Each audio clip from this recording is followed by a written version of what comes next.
Okay, I'm going to show you guys how to create text and apply an image inside the text. So basically what you want to do is you first want to open an image. So I'm going to the File menu, I'm choosing Open, and I'm going to open some kind of picture. It could be faces, texture, choose something creative based on the word that you're going to use. So let's see what I have in my Principles of Design folder. Okay, better yet, I've gone into another folder of mine and I found some nice solid bricks. So I'm going to open up that picture. And then I'm going to create a text box by going to my type tool. So the best way to do this is to click and drag out a pretty large box across your frame. It's going to fill with the dummy type and it's already highlighted. So if I start typing my word, bricks,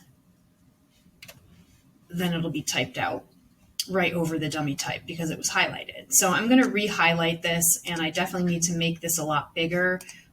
Because this is a picture right out of my camera, it's a pretty big file, so I'm probably going to have to really crank up the point size here.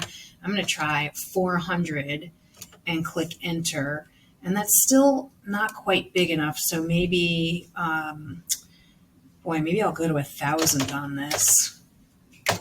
And that's a better fit. So you can move this around.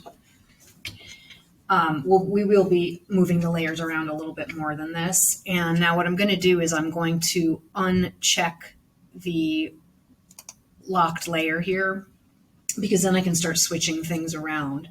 So after I unchecked that lock on that bottom layer, then I'm going to drag the image to be on top of my text. So my image is on top of my text. And then when I right click on that image layer, I'm going to create my clipping mask. So now I have my word here. Now I can go to my move tool, and it's going to bounce me or keep me here. I was finding it hard to go to the move tool and trying to drag my bricks around. What it's doing is it's actually dragging the image layer around instead. But if you have your move tool and you click on the bricks or your type layer, you should be able to click with your arrow up and down and position that to where you want the image to show through. You may need to do some other fancy things, like if I hide my masking, I could go in and hit Control T on my layer, and that will let me turn or rotate the bricks underneath. So if you need to position your image specifically for your type, make sure your type layer is highlighted and hit Control T so that you get that bounding box, because you can make either the image smaller or bigger, or if you hover right outside, you can rotate it to the left or the right. I'm going to click enter just to get out of transformation mode. I like how this is centered. If I want to have a colored background, then I can go to the adjustment layers down here, and I'm going to choose a solid color fill.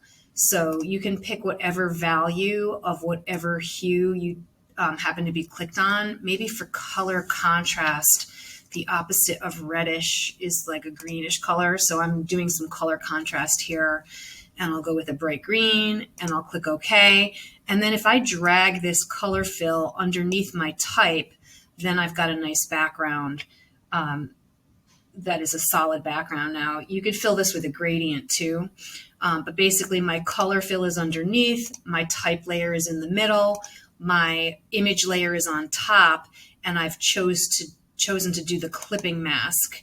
It's the right click. You'll actually see the create clipping mask like I did. So once you do the create clipping mask, that's how your image is going to go only into the area of your type.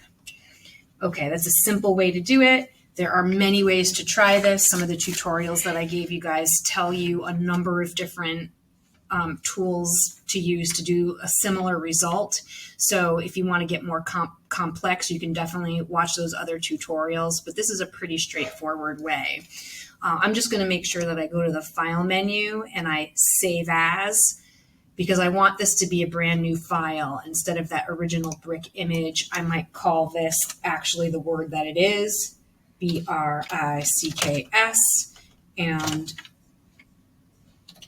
I'll be a little bit more descriptive calling it text image, and I'll make sure that it's saved in my shortcut folder first. So I'm already in my folder and I can click save. If it asks you to maximize compatibility, you can always say okay on that.